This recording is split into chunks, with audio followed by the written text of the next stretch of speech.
आज हम पढ़ते हैं about the tissue culture. First of all we have to know what do you mean by tissue. Tissue क्या होता है? Group of cell. ठीक है, सेल का group we can say tissue है। अब हम यहाँ पे एक चीज पढ़ते हैं, एक चीज है यहाँ पे। पहले हम थोड़ा सा पीछे से अपना रिवाइज कर लेते हैं। पीछे हम मेरी वीडियो डली हुई है कंट्रोल एंड कोऑर्डिनेशन की, उसमें हमने अबाउट द प्लांट हार्मोन पढ़ा है कि प्लांट हार्मोन क्या होता है। ठीक है, क्या क्या काम करता है। मैं थोड़ा रिवाइज करा देती हूँ। प्लांट हार्मोन आपका शूट डेवलप करता है, रूट डेवलप करने में हेल्पफुल होता है, फ्रूट डेवलप करने में हेल्पफुल होता है, फ्लावर डेवलप करने में हेल्पफुल होता है। ठीक है, तो चार चार प्लांट टिश्यू थे, प्लांट हार्मोन थे, ऑक्सिन, जिबरेलिन, साइटोकाइनिन और एब्सिसिक एसिड।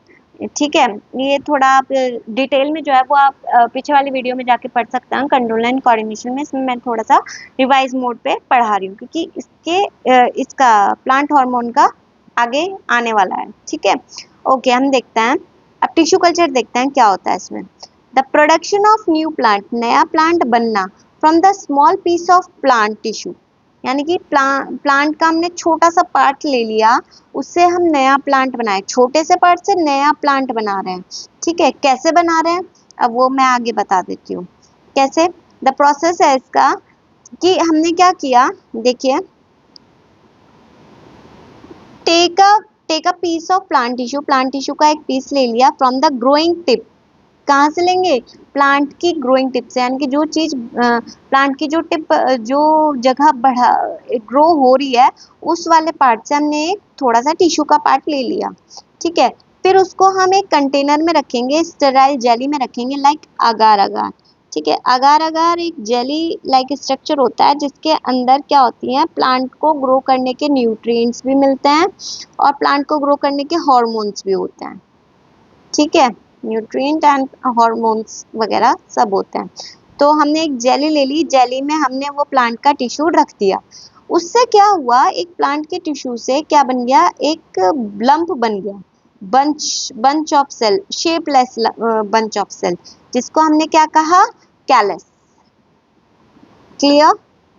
ओके, फिर हम क्या करेंगे, वो जो कैलस है उसको हम क्या करेंगे, किसी दूसरी जेली में ट्रांसफर करेंगे, जिस जेली में हमने क्या डाले हुए हैं, प्लांट हार्मोन डाले हुए हैं, जो कि क्या कर रहे हैं, स्टिमुलेट कर रहे हैं रूट बनाने के लिए। तो कैलस की क्या बन जाएगी, रूट बन जाएगी। समझ आया? फिर हम क्या करेंगे, उसी कैलस को जिसके साथ रूट है, कैलस विद रूट, उसको हम किसी और जेली में ट्रांसफर करेंगे जो कि उसकी क्या बना रही है, शूट बनाएगी। समझ आया? तो वो जो लंप बनाता है यानी कि कैलस बनाता है, अब इसकी क्या बन गई, रूट भी बन गई और इसकी शूट भी बन गई। समझ आया? रूट एंड शूट बोथ दोनों बन गए। The callus with root and shoot, वो कैलस अब जो रूट और शूट के साथ है, अब वो किस में कन्वर्ट हो गया, अलग अलग सेपरेट कर देंगे उसे इनटू टाइनी प्लांटलेट्स, छोटे छोटे पौधों में उसे सेपरेट कर देंगे। से क्लियर हुआ? अब जो वो प्लांटलेट है वो क्या होगी, ट्रांसप्लांटेड की जाएगी दूसरे पोर्ट में, इनटू पोर्ट्स ऑफ द और एंड सोयल मतलब पोर्ट लिया, पोर्ट में सोयल थी, सोयल में हमने वो छोटे छोटे प्लांट अब लगा दिए।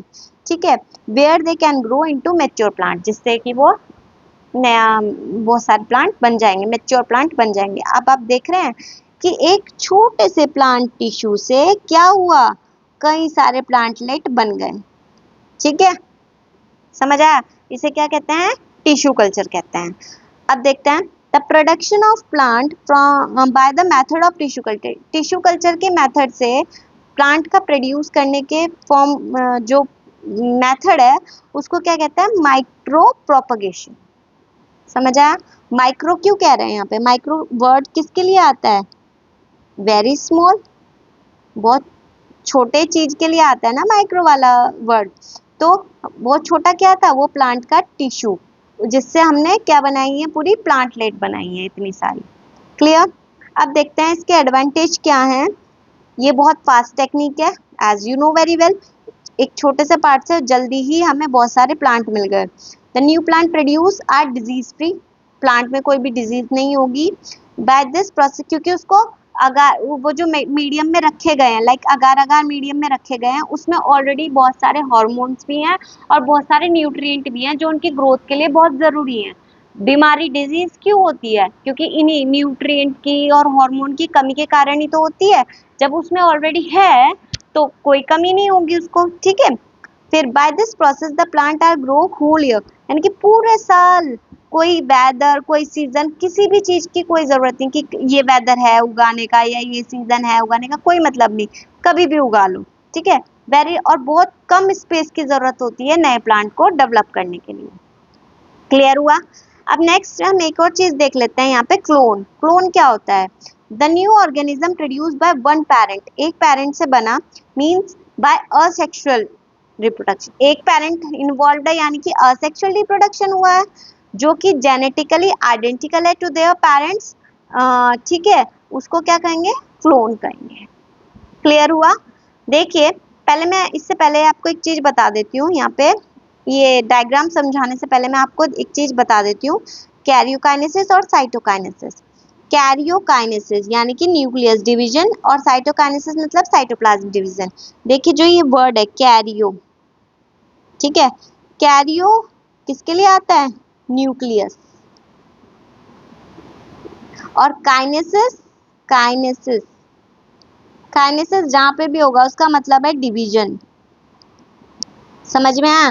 तो कैरियोकाइनेसिस, कैरियो मतलब न्यूक्लियस, काइनेसिस मतलब डिवीजन, साइटोकाइनेसिस, साइटो यानी कि साइटोप्लाज्म, काइनेसिस यानी कि डिवीजन। क्लियर हुआ? अब यहाँ पे हम डीएनए भी देख लेते हैं। एक डीएनए होता है, डीएनए की फुल फॉर्म होती है डीऑक्सीराइबोन्यूक्लिक एसिड। ये एक जेनेटिक मटेरियल होता है जो इंफॉर्मेशन कैरी करता है पेरेंट टू ऑफस्प्रिंग्स, ठीक है, ओके। अब देखते हैं यहाँ पे क्लोन का डायग्राम, ये जो डायग्राम है इसका डिवीजन देख लेते हैं। देखिए एक सेल है, इस सेल के अंदर ये जो आपको येलो से दिख रहा है ये न्यूक्लियस है, और न्यूक्लियस के अंदर क्या होता है? डीएनए होता है।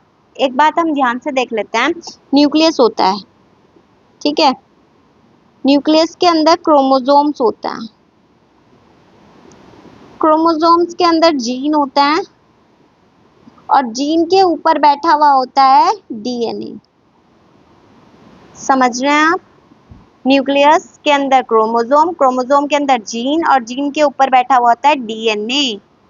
क्लियर? तो अब देखिए ये क्या है? न्यूक्लियस। अब क्रोमोसोम्स और ये जो आपको दिख रहा है ना, दैट इज द क्रोमोसोम, इसके अंदर है जीन और इसके ऊपर है डीएनए। तो अब इतनी डीप नहीं जाते, थोड़ा सा हम क्या देख लेते हैं ऐसे ही। ये न्यूक्लियस है, ये जो बना हुआ है क्रोमोसोम है, इसको मैं डीएनए इसलिए कह रही हूँ क्योंकि क्रोमोसोम के अंदर ही क्या है? डीएनए है। समझ रहे हैं? अब डीएनए क्या हुआ? डिवाइड हुआ, डीएनए टू डीएनए बन गए, टू मॉलिक्यूल्स ऑफ डीएनए बन गए। डिवीजन आपको मैं आगे आएगा, बाय द एप्लीकेशन होता है, ठीक है, वो आगे हायर क्लासेस में है, वो हम आगे पढ़ाएंगे। तो ये टू मॉलिक्यूल्स ऑफ डीएनए बन गए, टू मॉलिक्यूल्स बन गए। अब जब दो मॉलिक्यूल ऑफ डीएनए है तो एक न्यूक्लियस में कैसे रहेंगे? तो इसलिए न्यूक्लियस को भी डिवाइड होना पड़ेगा। अब न्यूक्लियस डिवाइड हुआ, दो न्यूक्लियस बने, उसके अंदर एक एक डीएनए चला गया, तो टू न्यूक्लियाई बन गए। अब जब एक सेल के अंदर दो न्यूक्लियस कैसे रहेंगे? तो सेल को भी डिवाइड होना पड़ेगा, यानी कि साइटोप्लाज्म को भी डिवाइड होना पड़ेगा। तो इस तरीके से दो डॉटर सेल बन जाते हैं। क्लियर हुआ? समझ आया आपको? ठीक है। बाकी है sexual reproduction. Asexual reproduction complete होता है यहाँ पे। अब है सेक्सुअल रिप्रोडक्शन, जो हम अपनी नेक्स्ट वीडियो में पढ़ेंगे। ओके, आज के लिए इतना ही।